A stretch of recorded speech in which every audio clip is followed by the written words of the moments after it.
ఆకివీడు పెదపేటలో ఉన్న దళితులు ఎవరో పెద్ద ఆయన వచ్చి మాట్లాడుతున్నాడు. ఇదే కనుక నిజమైతే ఈయన చెప్పింది నిజంగా రియలైజ్ అయ్యి ఎవరో రెచ్చగొట్టడం వల్ల అలా జరిగింది తప్ప రామాలయాన్ని మేము ఆపే ఉద్దేశం లేదు, రామాలయాన్ని హ్యాపీ కట్టుకోవడానికి మేము అందరం సమ్మతిస్తున్నాం, మేము ఖచ్చితంగా సహకరిస్తాం, ఇక్కడ మత ఘర్షణలు వద్దు, మా మతాల మధ్యలో మేము అందరం కలిసి ఉంటామని కానీ మీరు భావిస్తే ఆ ఎమ్మెల్యే గారితో కానీ పైనున్న నాయకులతో కానీ మాట్లాడడానికి నేను రెడీ.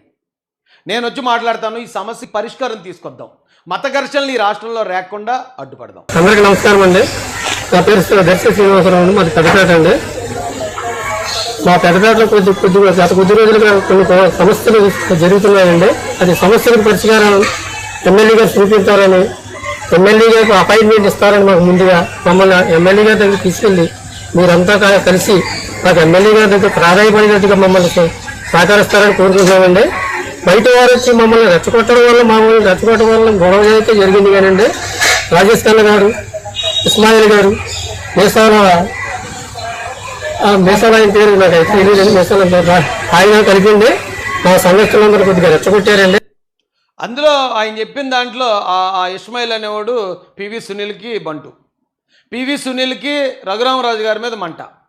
రఘురామరాజు గారి నియోజకవర్గంలో ఆయన ఎలాగన్నా ఇబ్బంది పెట్టాలి, ఇగో మా దళితులను రెచ్చగొట్టి ఆయన ఆపేస్తానో ఆయన మీద దాడి చేస్తేనో నేను కొంచెం సాటిస్ఫై అవుతానని చెప్పి కేవలం పివి సునీల్ అనే వ్యక్తి స్వార్థం కోసం ఈవేళ 57 మంది జైల్లో కూర్చుని ఉన్నారు.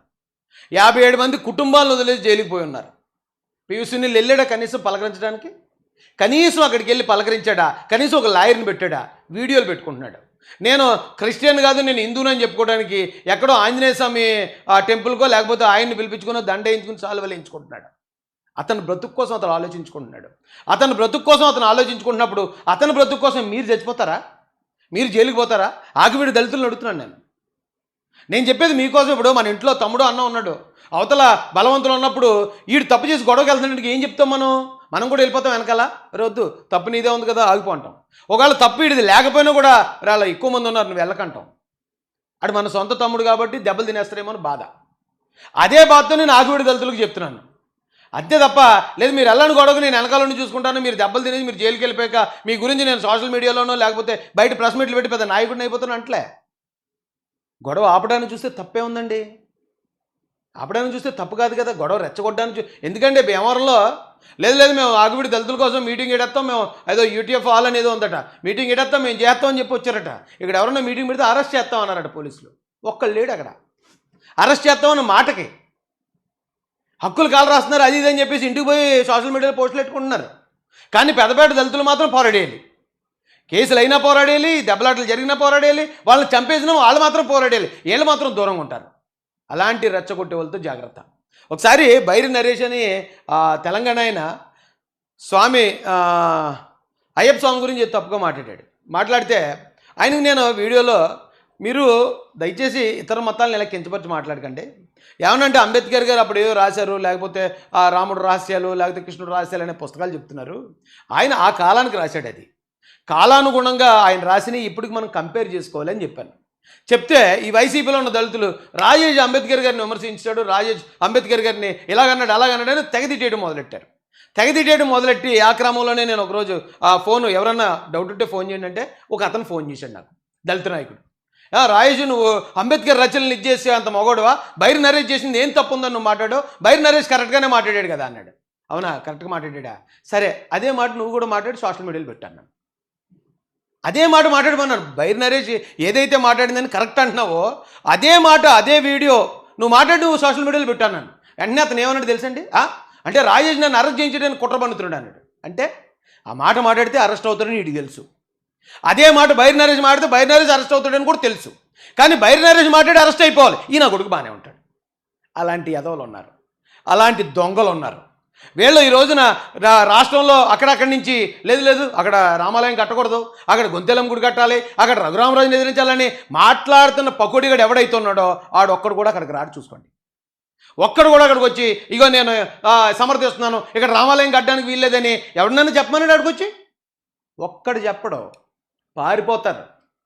కానీ మీరు మాత్రం చెప్పాలి, నిలబడిపోవాలి, అవసరమైతే వీరమరణం పొందేది జైలుకి పోవాలి. ఆ దూరంగా ఉన్న యాదవులు మాత్రం రారు, అలాంటి వాళ్ళని నమ్మకండి, పరిస్థితులకు తగ్గట్టు వెళ్ళండి, ఏ కష్టాలు కొని తెచ్చుకోకండి, పొరపాట్లు చేయొద్దండి, ఇదే చెప్తున్నాను నేను. బయట వాళ్ళు ఎవరిని కూడా మా సంఘంలో రానివ్వకుండా చూసుకుంటామండి ఇక్కడ నుంచి. నేను ఆ ఇస్మాయిల్ అనేవాడి కోసం నిన్న చెప్పాను, మొన్న చెప్పాను, వాళ్ళకి అర్థమైంది. కరెక్టే కదా. ఈ ఇస్మాయిల్ అనేవాడు అసలు మన సంబంధం లేనోడు, వీడు దళిత క్రైస్తవుడు కాదు, వీడు ముస్లిం నుంచి క్రిస్టియన్ అయ్యాని అంటున్నాడు, వీడు ఎక్కడో ఏలూరు పాడాడు, అక్కడి నుంచి ఇక్కడికి వచ్చి ఎందుకు రెచ్చగొట్టాడు. గతంలో వీడికి రఘురామరాజు గారికి గొడవలు ఉన్నాయి కాబట్టి ఆ గొడవలను ఆసరా చేసుకుని వీడు ఎమ్మెల్యే టికెట్ అడుగుతున్నాడు. అప్పుడే అంటే వీడు ఎమ్మెల్యే టికెట్ కోసం దళితులు నేను ఎలా చేస్తున్నాడని వాళ్ళకి అర్థమైపోయిందండి. మరి చెప్పాలి కదా, మనం చెప్పడం బట్టే కదా వాళ్ళకి తెలుస్తుంది. అవును కరెక్టే కదా. ఇవన్నీ వాళ్ళు ఆలోచించలేరు కదా. వాళ్ళు అక్కడ గొడవ ఏంటి వ్యవహారం ఏంటి చూసుకుంటారు. బయట నుంచి ఏం జరుగుతుందో మనమేగా చెప్పాలి. ఈరోజు రియలైజ్ అయ్యి నిజంగా రామాలయం విషయంలో ఇలా కనుక ఇన్వాల్వ్ అవ్వకుండా చక్కగా మీరు చేయండి, మేము కూడా సహకరిస్తున్నాం అన్నారు అనుకోండి, ఎంత గొప్పగా ఉంటుందండి. రఘురామరాజు గారికి ఏంటి నష్టం? నిజంగా రఘురామరాజు గారికి ఇప్పుడు ఆయన మాట్లాడే అన్ని వీడియోలు చూడండి, నీళ్ళ సూట్లు వేసుకుని వచ్చేస్తారు, నీళ్ళ సూట్లు వేసుకుని వాళ్ళనే తిడుతున్నాడు. ఎవరైతే పివి సునీల్ ఉన్నాడో, ఎవరైతే ఎవడ జాడ శ్రవణ్ ఉన్నాడో, ఎవడైతే ఇంకో విజయ్ కుమార్ వాళ్ళని తిడుతున్నాడు. అంతే, అతను అత్తమాటు వాళ్ళనే తిడుతున్నాడు తప్ప సామాన్య దళితులు ఏమో అతను ఇచ్చేయట్లేదు. కాకపోతే వీళ్ళు వాళ్ళకు సపోర్ట్గా అతని మీదకి వెళ్తే మరి కోపం వస్తుంది కదా. తన నియోజకవర్గంలోనే తన ప్రజలు అయ్యుండి ఎవడో రెచ్చగొట్టాడని తన మీద గొడవకు వస్తూ ఉంటే మరి కోపం రాదా? బయట నుంచి ఎంకరేజ్ చేసి కూడా ఒక్క నా కొడుకు అక్కడికి రాడో, కనీసం మిమ్మల్ని పరామర్శించడో. కానీ సోషల్ మీడియాలో మాత్రం అబ్బా శబాష్ చాలా బాగా చేస్తున్నామమ్మా, సూపర్ అండి బాబు, మీరు మీ ఆగివీడి దళితులు పోరాటం అంటారు, దొంగనా కొడుకులు. అలాంటి దొంగనా కొడుకుల్ని నమ్మొద్దు. ఎగ్జాంపుల్కి ఈ దేశ చరిత్రలో కారంచేడు చుండూరు ఘటనలనే చాలా దారుణమైన అత్యంత ప్రమాదకరమైన విషయాలకి చెప్తారండి. ఒకవేళ అలాంటి పరిస్థితుల్లో నేనే ఉండుంటే ఆ రోజున ఆ కారంచేడు ఘటనలో ఎవరో ఒక ఆయన మా చెరువులో గేదెలు కడుతున్నాడు, ఒక అమ్మాయిన కడుగుతున్నాడు. అక్కడికి ఇంకొక ఆయన దళితుడు వెళ్ళాడు, ఓ మాదిగాయన వెళ్ళి ఏంటంటే ఎక్కడ కడుగుతున్నారు ఏంటండి అన్నాడు. ఆయన ఏదో మాట పెరిగింది. ఎంత చిన్న గొడవ అండి అది. అంత చిన్న గొడవకి ఆ గొడవ అలా జరుగుతుండగానే ఎవరో మార్తమ్మని ఆవిడ వెళ్ళి ఒక బిందించుకుని ఆయన కొట్టిందట. అలాంటి పొజిషన్లో నేను ఉంటే వెంటనే నేను వాళ్ళతో మాట్లాడి, ఏమంటే గొడవ జరిగింది, ఆయన తిట్టాడు, మా వాళ్ళు తిట్టారు, ఆయన ఏదో అన్నట్టున్నాడు, ఈవిడ కొట్టింది, దయచేసి ఒకవేళ ఈ కొట్టినందుకు నేను క్షమాపణ చెప్తాం, తిట్టినందుకు ఇచ్చేయండి అని ఆ రోజు మాట్లాడుంటే అయిపోయిన గొడవ అండి అది. నేను అదే చేస్తున్నాను ఇప్పుడు. ఒకవేళ అప్పుడు నేను లేను కదా, పోనీ ఇప్పుడు ఉన్నాను, ఇప్పుడు కూడా కావాలని ఎంత కష్టం ఉన్నా ఎంత బలం ఉన్నా సరే వెళ్ళండి రా కొట్టేసుకోండి, మీరు వెళ్ళండి, మీరు జైలు పాలు అయిపోండి, అవసరం దెబ్బలు తినండి, నేను రెచ్చగొట్టట్లేదండి. నేనున్నాను, జగన్తో ఫైట్ చేశాను, దోరపూడి చంద్రశేఖర్ రెడ్డితో, మరో జక్కంపూడితో, మరొక కొడాలితో, మరో పేరుని ఎవరినైనా ఎదిరించాను నేను. ఎందుకంటే తట్టుకునే శక్తి ఉంది నా దగ్గర, నా వెనకాతల మహాసైన్యం ఉంది. తర్వాత నేను 2023లో జాయిన్ అయిన తర్వాత తెలుగుదేశం పార్టీ ఉంది, బలం ఉంది కాబట్టి బలవంతుడి. నీ దగ్గర బలం ఉందా?